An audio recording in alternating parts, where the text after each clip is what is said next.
Hello Earth Science students. For today's lesson on groundwater, you're going to need a piece of notebook paper, a regular pencil, and then also a blue and a brown colored pencil for some diagrams that we're going to draw in a minute here. So let's begin by folding. We've got our regular old 2-column notes set up that we do in class. Narrow column and a wide column. So the title of our notes today is just going to be groundwater. And now groundwater we've talked about before. Groundwater is water filling pore spaces in sediment, but we're going to go a little bit more in depth today. So one little important note about groundwater is that when groundwater is depleted by processes like humans pumping water out of the ground with our wells, it is recharged. We call it recharge when groundwater fills back up by the water cycle process of infiltration, which is when that precipitation hits the ground, soaks in to the ground through that process of percolation, and it infiltrates the ground and it recharges the groundwater. Okay, let's talk about some vocabulary that's associated with groundwater. So first we have water table. You've probably heard of a water table before, but maybe you don't know what it is. So the water table is essentially just the upper limit of the groundwater underground.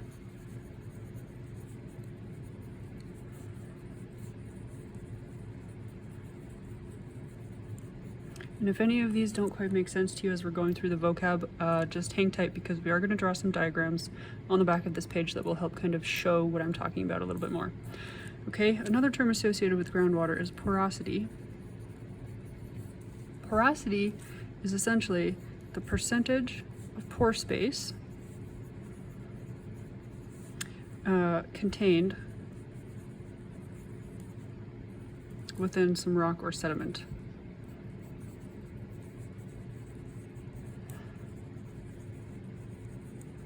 And pore space is like the gaps between the individual sediments. And so when it comes to sediment underground, like when we're talking about groundwater, you can have, let's draw a little diagram. So here are some sediments. And all of these sediments have just gaps between them. There's just air in here. And if it's just air filling the gaps between the sediment, we call that sediment aerated. And if we have sediment, let's draw some more sediment over here.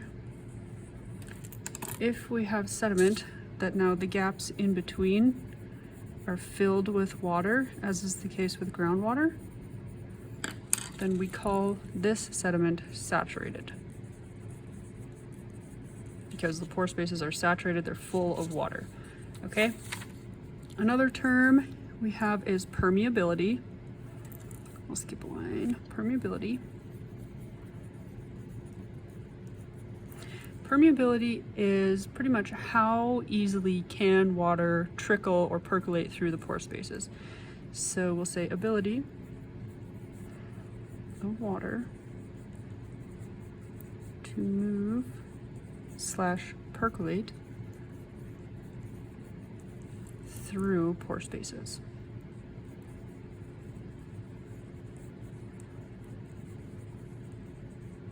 So how easy is it for that water to move through the pore spaces contained within the rock or sediment?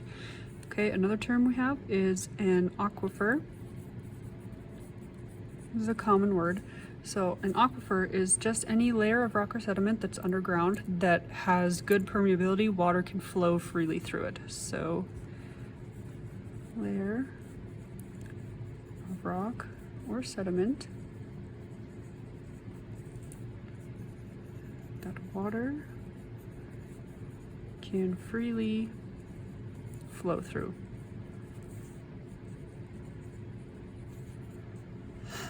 Okay, so aquifers are like the layers of rock or sediment underground where there is water. We drill our wells into aquifers because they contain the water. Water can freely move through the pore spaces. The pore spaces can become saturated easily, and so we can drill our wells into them and get the groundwater out. A good aquifer, so a place where you would want to drill your well, is a layer of rock or sediment that has both high porosity, meaning that there's a lot of pore spaces for water to be contained within, and high permeability. Because then it's easy to suck the water out of that sediment. Because if it's highly permeable, the water moves freely, and so it doesn't take as much work to suck the water out of it when we drill our well into it. Okay, there are a couple types of wells that I want to talk about. First, we have what's called, I'll skip a line here, just a bore well. And this is pretty much just what you think of normally when you think of a well. So it's a well drilled into an aquifer.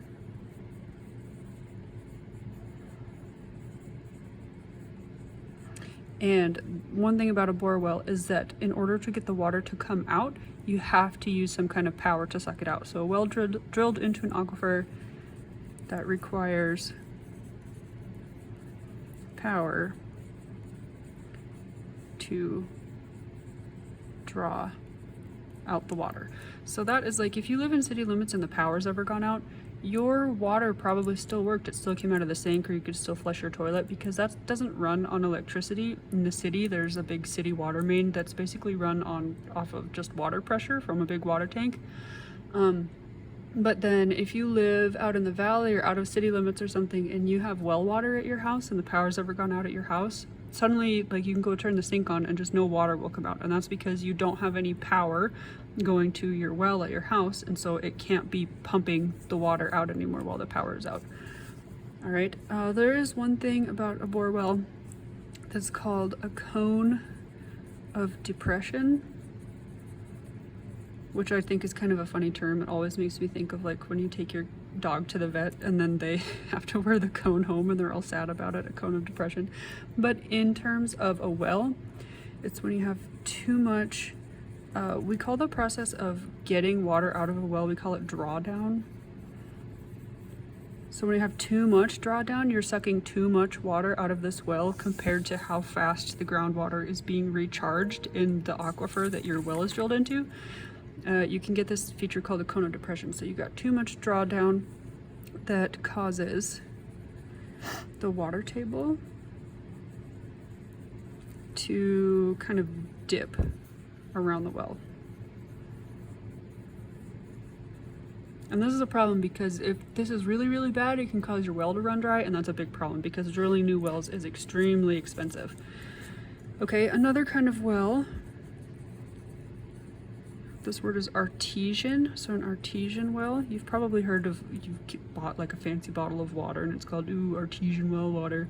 Well, so an artesian well isn't really anything fancy. It's just kind of a slightly more rare geologic occurrence. You just have to have the right geology in an area and an artesian well can form. So an artesian well is a well where the water can come out under its own pressure. You don't have to pump it out.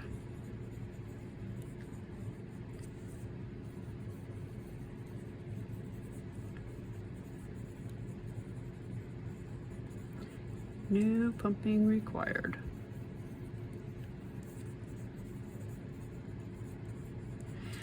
So there's pretty much the conditions, the geologic conditions necessary for an artesian well to be able to form is that you have to have a tilted aquifer,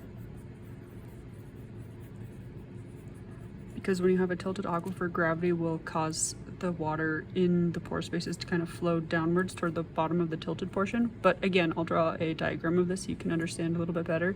And then the tilted aquifer must have barriers both above and below. And that barrier could just be like a layer of clay underground or something, some layer that the permeability is not very good, and so it's a barrier to groundwater flow. So an artesian well, it's not anything fancy. It's just you can, if there's a certain geological situation, you can drill a well and the water will just come out under its own pressure. You don't have to pump it out.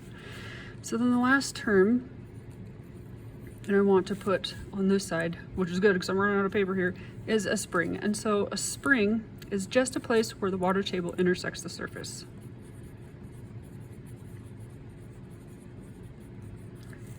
Table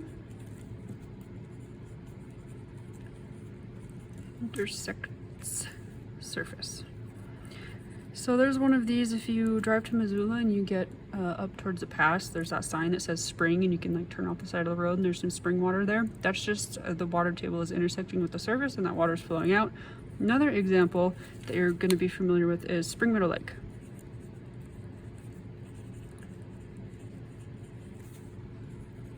Spring Meadow Lake is basically just an old gravel pit that they dug the gravel out of the ground, and then they hit the water table, and the hole that they had dug filled up with water. And so now, because they had dug a place for the surface to intersect the water table, that's how we ended up with Spring Meadow Lake.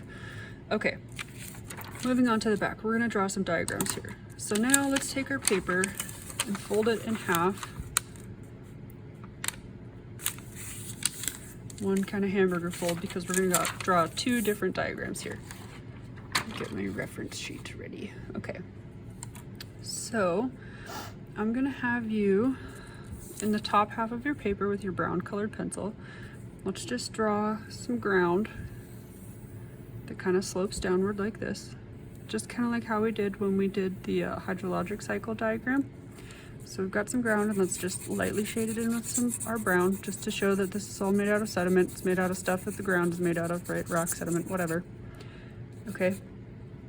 And then we're gonna draw some water. We've got some surface water here. And then at the same level as our surface water, we'll draw a line across through our ground. And then again, shade everything, go over the brown with the blue, just to remind yourself that that is made of rock, but all of the pore spaces are full of water. So that's where we have the groundwater. So here, where this water table is intersecting the surface and the water is exposed, this is our spring. This line right here, the top layer, the top boundary of where the groundwater is, this is our water table.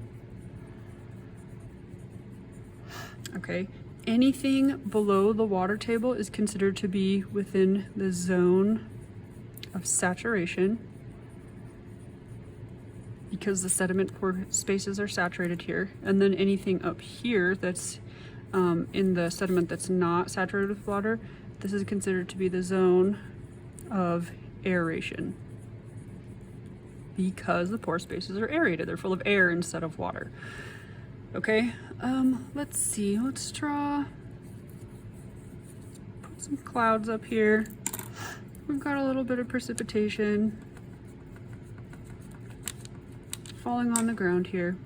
And of course, some of that water will pool, and it will do its good old percolation thing, where it wiggles and wiggles and wiggles through all of those little pore spaces, down through the zone of aeration and into the zone of saturation. And so this is our process. This is where we have recharge. This is recharge occurring. So as long as this sediment is permeable and the water can flow through it, it'll flow down and join the groundwater down in the zone of saturation. And then I think let's draw a little house. Happy little house, happy little chimney. And we'll put a little well pump here. And if we've got a pump, that means that the kind of well that we're going to draw is a bore well. So a bore well is just drilled straight down through the zone of aeration into the zone of saturation. And then maybe we can kind of show the water table kind of dipping around that bore well, because they're sucking too much water out of it. It's not recharging fast enough. So this little dip around the bore well where it meets the water table, this is our cone of depression. So it really is cone shape, because if you imagine it's like pointed like this, and it's like a cone shape around the bottom of the bore well. Okay, so now in the bottom of our page, I just want to draw a really quick kind of example of what a like the geologic situation that you would need for a artesian well to form, an artesian well. Okay, so let's take our brown and let's draw kind of a V shape in our paper.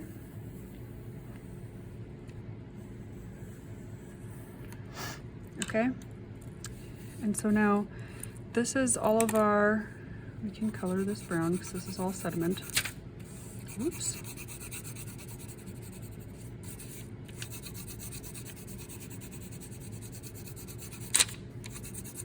Okay, got all of our regular old sediment there. So now I'm going to draw kind of from here, just sort of an extra layer, kind of right under the surface. I'm going to shade that in with my pencil just to show that that's a different kind of rock. And so this is what I'm talking about when I was doing the definition for artesian well. This is one of those barrier layers. So maybe we'll just say that this is, we'll say that this is clay. A clay barrier. So it's a layer of rock that's not easy for water to flow through. And so then we're gonna have, remember I said on the other side that an artesian well has to have barriers above and below the aquifer. So we're gonna draw down here, we'll draw another little barrier layer. Of course it wouldn't be like perfectly flat like this in nature, but here's another barrier layer of clay. And then our aquifer, it's all this region in here is where we find all of our groundwater. It's at the same level across. Okay, and so now we're not getting a spring forming in this dip here because we have this impermeable boundary layer of clay here. This water can't flow through it, so it's being trapped inside of this aquifer. And so if we've got some clouds raining in these areas, this is where our recharge of our aquifer is occurring. Any rain that falls down here is not going to recharge our aquifer because of that impermeable clay layer. But pretty much the water is going to percolate down this way, and as this aquifer fills up, the pressure, it's like all going to be pushing kind of downward, right? Because we have the effect of gravity. So the pressure of the two sides of water pushing down towards the middle of this V means that if we were to drill a well right here, we would get water coming out under its own pressure. It would just kind of spray out the top. We don't have to pump it out because the pressure is coming from the two sides of the aquifer kind of pushing down on all of the water. And so we have an artesian well situation going on here. Okay. Thank you for sticking around for our lesson on groundwater.